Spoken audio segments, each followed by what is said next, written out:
Uit onderzoek van Veiligheid NL blijkt dat er in de periode 2007-2011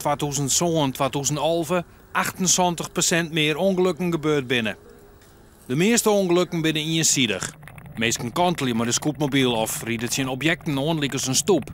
In French leren de deelnemers naast de theorie ook beter om te gaan met een scootmobiel. Dus wij vinden dat degene die het scootmobiel gebruiken, dat ik veilig dwaan moet kennen, vandaar deze training. Ja.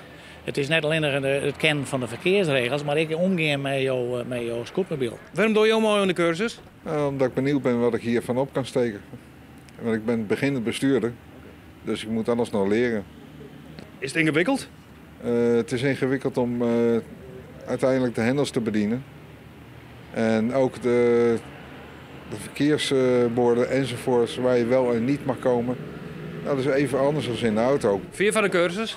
Nou ja, gaat wel, maar ik kom er net maar op een grote dik. Daar hoef je net aan te denken. Nee? Nee, ik haat fietspaden.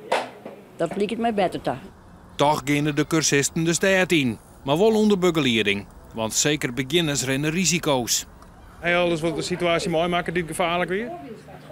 Ja, op een rotonde een keer een baksteen die ik net niet kon ontwijken. Ja, dan wip je even op en dan kom je op de andere kant terecht.